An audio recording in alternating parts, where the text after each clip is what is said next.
Welcome to ABC News Live. I'm Diane Macedo. Our top stories this morning are John McCain in his own words, the late senator's final message to the country as President Trump speaks to his legacy. We're also getting some new information in on that Jacksonville shooting. But first, here are your headlines.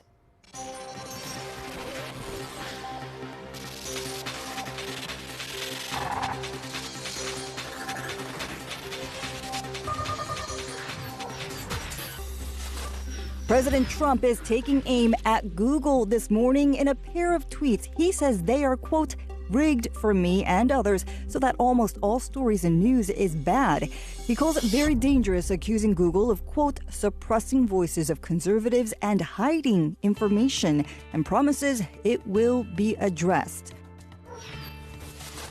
A Washington state judge has blocked a Texas company from publishing plans for guns. Special counsel Robert Mueller's team will be in court today arguing over evidence in the upcoming second trial of former Trump campaign chair Paul Manafort. They want to be able to show things like pictures of Manafort's ostrich and python jackets.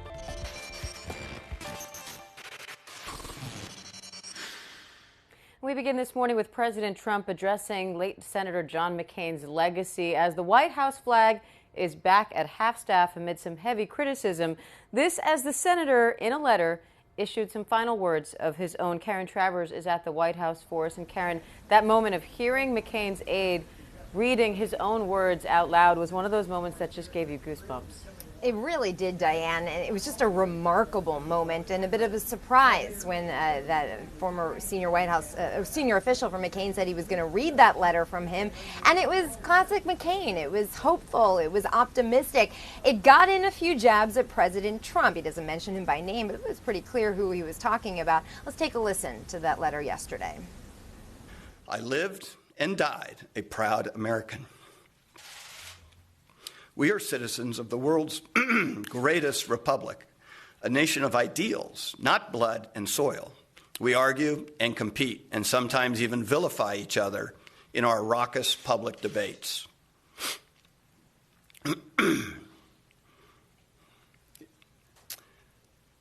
But we have always had so much more in common with each other than in disagreement. If only we remember that and give each other the benefit of the presumption that we all love our country, we will get through these challenging times. We will come through them stronger than before. We always do. It was hard for him to get through it, but he did and read that just very special letter from John McCain. On another point in that letter, McCain said that we weaken the country when we hide behind walls rather than tear them down, perhaps a reference to President Trump, one of the signature things he campaigned on, that wall on the U.S.-Mexico border. And McCain also, Diane, referred to our present difficulties. He said, do not despair of our present difficulties, but believe always in the promise and greatness of America. Yeah, overall, a message of unity, really, trying to encourage people to remember that beyond their differences, we're all a lot more alike than we are different. And at the heart of it, just patriotism and love for this country. But Karen, it's no secret that McCain and the president sparred quite a bit. The president received a lot of criticism for not acknowledging McCain's legacy in his original message of condolences, not acknowledging his passing on camera. Now, he did do both of those things last night, and the White House flag is back at half-staff. Did the White House offer any explanation for that seeming reversal? Not yet on the record. We're expecting to hear from Press Secretary Sarah Sanders later today, but certainly this was a recognition by the senior staff that this was a very big controversy, and it wasn't dying down yesterday. The president was asked nearly a dozen times at the White House in a series of photo ops to weigh in on John McCain's passing, to talk about his legacy. Our colleague John Carl was responsible for about 10 of those questions to the president yesterday. And Diane, by the end, by that fourth photo op in the cabinet room, the questions became then, why aren't you answering questions about John McCain? Because it was so striking that when he was given the chance, the president wasn't weighing in. Well, late yesterday afternoon, he put out a statement saying despite our differences on politics and policy, that he did have respect for McCain, later on saying that he appreciated McCain's service to the nation, but certainly that came after a lot of pushing here at the White House. And Diane, two veterans groups yesterday, the VFW and the American Legion, issuing statements saying that the president should should put out that proclamation saying the flag should be lowered at half-staff until McCain is buried later this week. Soon after it, the president did just that. And there's also some talk from the president about what will happen at the services, that Mike Pence might be speaking. What do we know at this point about the services to honor John McCain?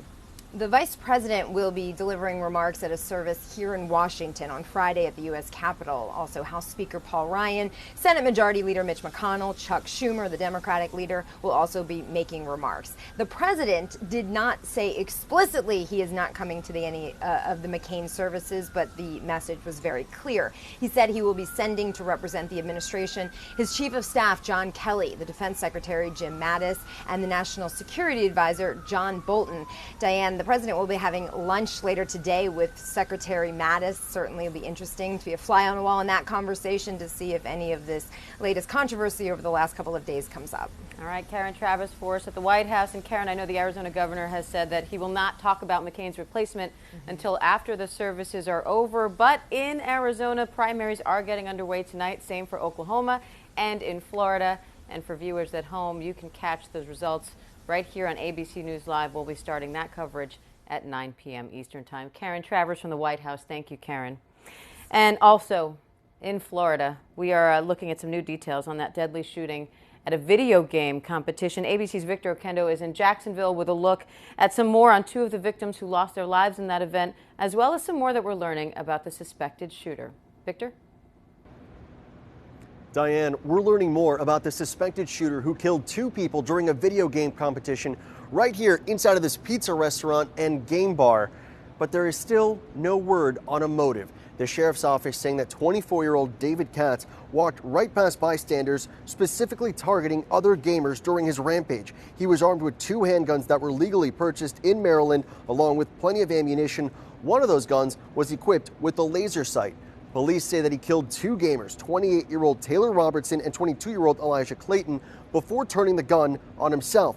10 others were also shot. The suspect was a well-known Madden gamer, regularly competing in big money tournaments.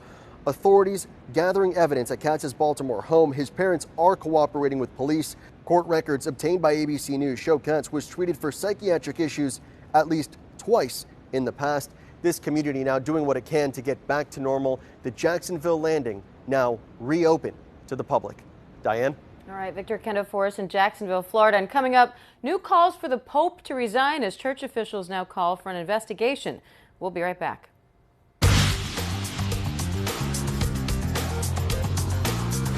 ABC News, straightforward.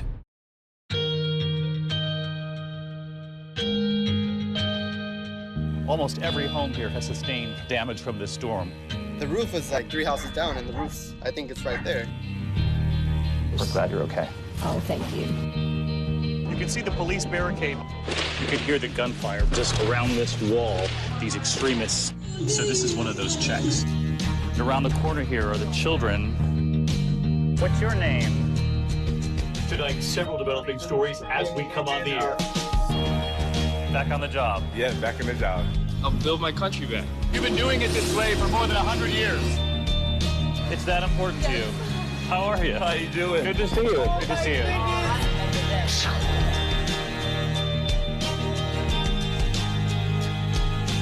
ABC's World News Tonight with David Muir is America's most watched newscast, and we thank you.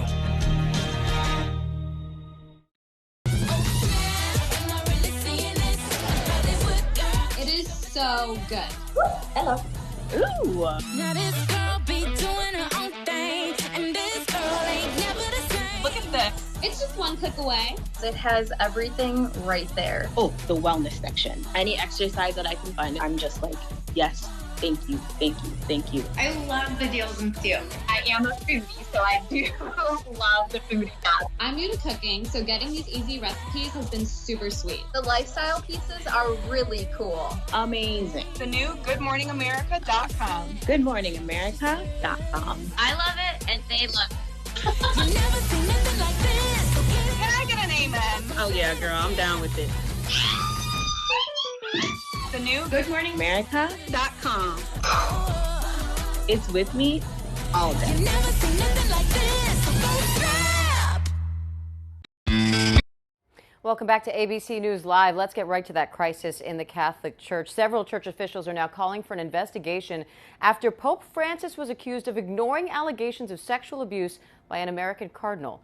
David Wright is joining us now from the Vatican. David, there are calls for his resignation. Could this be the end of Pope Francis? Well, it's way too early to say that, Diane, but these are serious charges that come from a serious person, a person of stature within the church, and they certainly undermine the Pope's moral authority. And moral authority is kind of the point of the papacy to begin with. But these are questions that Pope Francis ultimately will have to answer. The problem is there's no mechanism to get him to answer.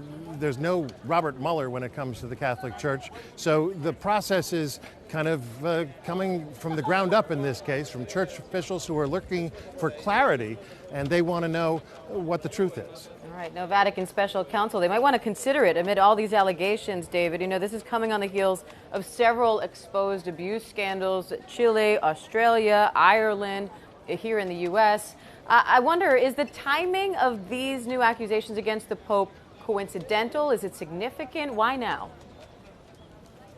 The timing is very significant. This story broke at midnight in the middle of the most sensitive trip of Pope Francis's papacy, right as he is in Catholic Ireland trying to atone for the church's handling of the sexual abuse scandal, trying to promise that things are changing within the church, that the church recognizes the seriousness of this problem. And it came out at a moment when whoever leaked it knew that the next day the Pope would be sitting down on that papal plane flying home, and he would be at his regular press conference, and he would be asked about it. That's right. They knew he would They put him on the spot. It does seem that way. They knew he would have to face cameras and face reporters asking him these questions. I also wonder, David, you know, Pope Francis specifically, he's established himself as the Pope of the people, as he's so frequently called. He gave up luxuries given to his predecessors. He's welcomed populations previously shunned by the church, even at times criticized the church. So how unusual is it for this specific Pope to face these kinds of accusations, and what kind of impact could all this have on the work that he's done thus far? Well, the words Vatican and intrigue are often used in the same sentence. There's no question that this Pope has charted a different course from some of his predecessors, and in doing so, he's ruffled feathers within the Curia. Meanwhile, he's also dealing with this sexual abuse crisis, which involves asking for the resignations of bishops, cardinals, and in some cases opening church records to civil authorities and the police. So this is a moment when the church is doing a lot of self-examination, where there are a lot of internal battles, and Pope Francis now finds himself very much on the spot in an uncomfortable position at a crucial time in the church. All right, our David right there from the Vatican. David, thank you. And we want to move on to the weather now. If you were in the east, you were hopefully somewhere air conditioned, because the heat is here and it doesn't look like it's leaving anytime soon. Ginger Z is in our weather station with more on that. Ginger? Diane, thank you. Let's get straight to the splash flooding pictures out of Wisconsin. 5 to 12 inches of rain reported, water rescues and evacuations in the town of Coon Valley, Wisconsin. And you're seeing some of the images there of the rescues about to happen. Also, this line of storms and all the energy in the atmosphere forcing damaging winds. On the order of 82 miles per hour. That was one of the gusts recorded there in Minnesota and Wisconsin. Now, along that cold front, you'll see another potential for damaging winds today. You see the storms pop in later this afternoon and evening from Kansas City right through Cedar Rapids, Iowa, say Rockford, Illinois, Kalamazoo, Michigan, up to Alpena, Michigan, all in the risk area for the severe storms. And then you have to talk about the heat, in part fueling those storms and fueling some school closings. Early, at least, in Philadelphia. But look at the numbers. 101 that feels like in Kansas City this afternoon, 103 from Washington, D.C. to New York.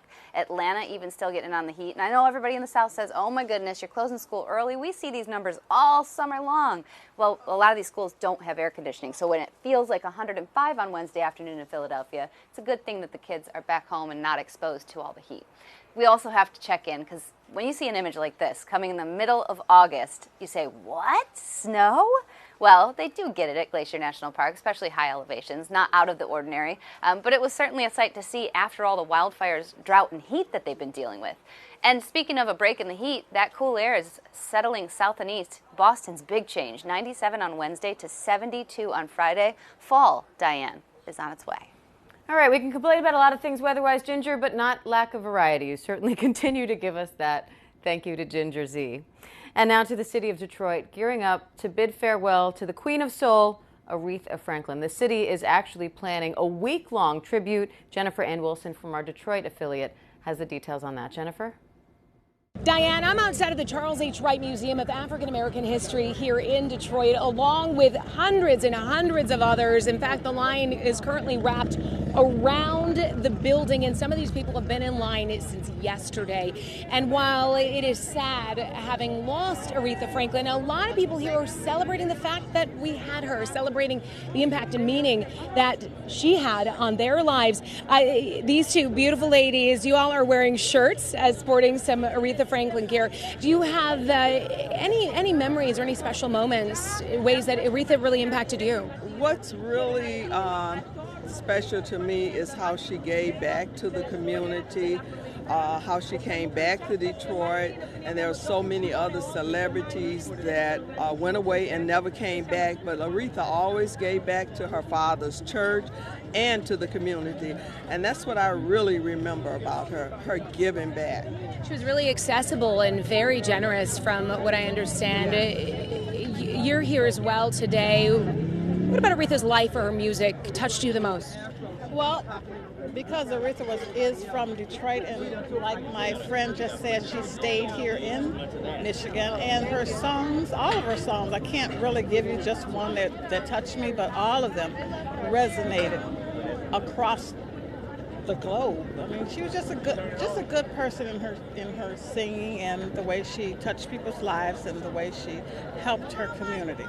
She always gave back, and she is the Queen of Soul, and the best thing is Detroit came out and represented. Yeah, people are representing from all across the country. I've met people from New Orleans, from Florida, from Texas, from Maryland. We have people from all across the country here to pay their respects, both sharing memories and sharing music. Jennifer, thank you. And Aretha Franklin will continue to lie in repose there at the Wright Museum of African American History so the public can pay their respects. The week events also will include a star-studded concert and then a private funeral on Friday where Bill Clinton and Jesse Jackson are both among the speakers. While that event is public, though, it's private rather, it will also be live streamed so that her fans can also watch her final farewell. And that does it for us here at ABC News Live. For now, remember, you can catch the day's top headlines all day long at abcnews.com and at our ABC News app. I'm Diane Macedo for ABC News Live. Thanks for watching, everyone. Have a great day.